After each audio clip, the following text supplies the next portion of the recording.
folks, and welcome to another edition of Wiffle Ball Weekly. But this isn't just any episode of Wiffle Ball Weekly. Nope. This is Wiffle Ball Weekly on the road. As you can see, we're not in the typical studio here.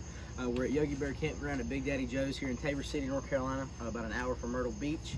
And we're really excited to finally be on the road. Yeah. We've been talking about it for 3 episodes now. 3 episodes now, Three or I think, more. 3 or 4 episodes, and we've been talking about it since before the end of the first half. And so now that we're actually on the road, we're very excited. Obviously, we don't have our backdrop, but we will have the scenes popping up as we go along. But without further ado, we finally started our second half, and we're excited to be on the road. A lot of good stuff happening. We got a lot of cool stuff we're going to tell you about here in this episode. And so let's get started. So obviously, we had our second half opening weekend this past weekend, and the Blue Jays and Athletics played. And I'll tell you what, Devin Moore, just 2 words, Devin Moore. They beat the Blue Jays, beat James Hamas 8-3, and really surprised me, surprised Bryson, surprised Ethan, surprised all of us, because we didn't know what to expect. He's kind of familiar, kind of like me and James. We haven't really played all-round baseball, but he come in and had a phenomenal show, and we'll give you his stats here in just a minute. But he won 8-3, and then the Braves and Diamondbacks played, obviously us too. And I had a less than preferable outing. I lost 5-15. Bryson broke his own record at 6 home runs, and we'll show you the stats here in just a minute. But that's the way the second half kicked off, and that makes me feel good for when we get back from vacation next week, as we truck on towards the end of the second half, heading into the postseason. A lot of good stuff coming up. Bryson, why don't you give them the standings real quick? So the standings are at the Braves on top at 11-0. Time out. So 11-0. Let's park right there for a minute. The longest win streak in NC Wiffle history. 11-0. Not looking like you're going to stay on the train anytime soon, but you do have Devin Moore coming up next week with the Athletics. So real quick, how do you plan to approach that game? As I know you always say take it game by game, but knowing how he performed in his debut, how do you plan to approach that, seeing how he performed and seeing what he's capable of? Seeing how he performed, he was putting a lot of pitches in the zone. He was hitting the 10 a lot, so that gives me a mindset that I need to be swinging on time to get contact, because the ones that James hit, I wouldn't say I was scouting, but I was at the same time trying to see how Devin was going to play, because I knew I played him second.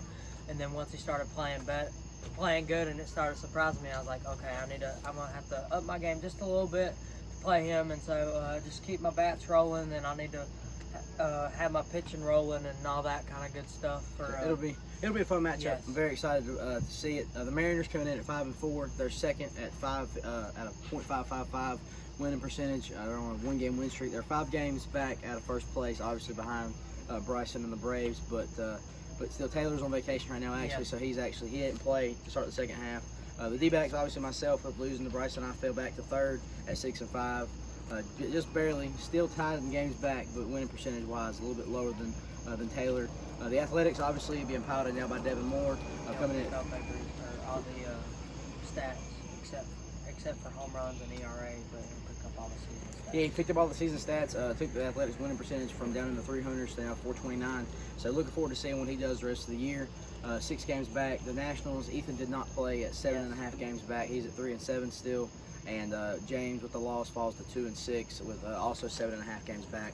We'll have to fix that when we get there. But we talked about the Athletics. Bryson, you want to give him his stats real quick? So it's Devin Moore. He had an 8-3 win in his debut. He had 2 home runs in that game, and he actually topped my ERA, where he started at all zeros. He topped it at a even 3. So I'm one run back in the ERA. Yeah, as far as the Cy Young race goes, we got Bryson is even at 4, and Devin is at 3 even. So next week will be a big factor in determining who wins the Cy Young race as we close in on the second half here, because Devin kind of got a late start, which isn't a problem. No. But he got 2 home runs in his debut, and obviously Bryson has the record, the NC Wiffle record, at 10 strikeouts in a single game.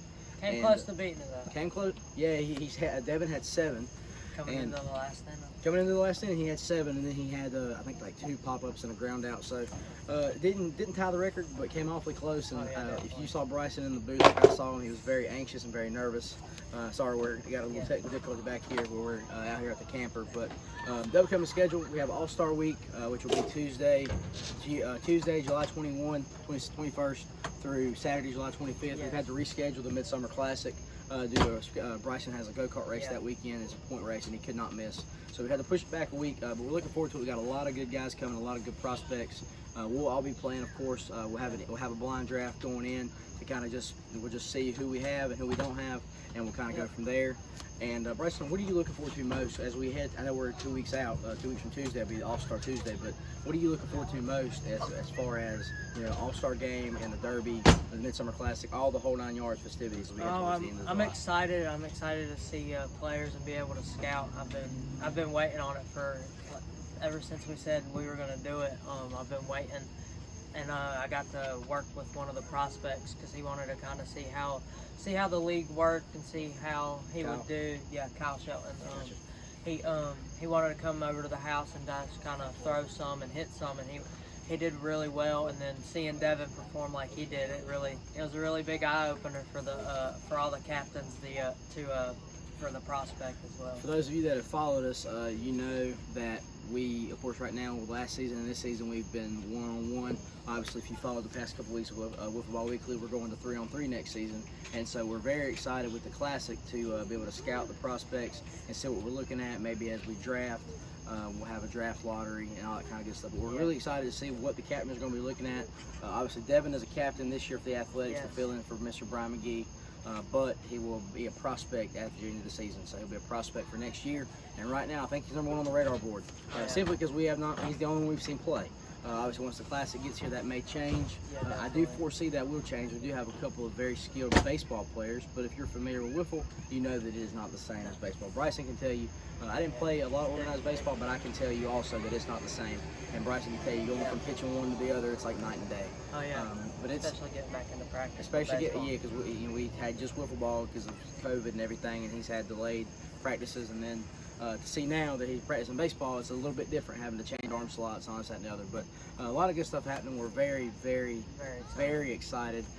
We're excited to be on vacation. We're excited to enjoy. Do you want to mention the other thing that's in the works now? Nah, we'll keep it. We'll keep it a secret. We'll keep y'all in suspense. We have a big announcement coming up in the next week or so. We have to get the this trailer put together and get it decorated and everything like that. Yes. But very, very interesting stuff. Very excited to have that coming up. But we're going to leave you to the mystery there. But for tonight, we're going to close out here with our social media handles. Instagram is NC_Wiffle. YouTube is NC Wiffle Ball, and contact for the email is ncmlwb@gmail.com. We'll have those posted. If there's anything you guys are interested in, or just anything, if you just want to send some fan mail, we thank you for your support. We're still trying to grow, and we have a lot of good stuff happening in the next couple months, and especially heading into next year. The next 9 months are just going to be, they're going to fly. 9 months from now, actually, will be opening day next year. To think about it like that, because it's July 5th. And so, it's 9 months, it'll be April 5th. So, we're looking forward to that. And we're very excited. We hope everybody had a great and safe 4th of July. We live in the greatest country on earth, like we talked about with our fireworks the other night. And we're very thankful that how good God has been to our country. Without further ado, I'm Isaac Williams. I'm going to sign off. Bryson McGee, Mr. Commissioner, in the booth, in the studio. We're going to close out here. And we thank you guys so much. Happy 4th of July weekend. Be safe, and we will see you guys later. Y'all have a great night. See y'all.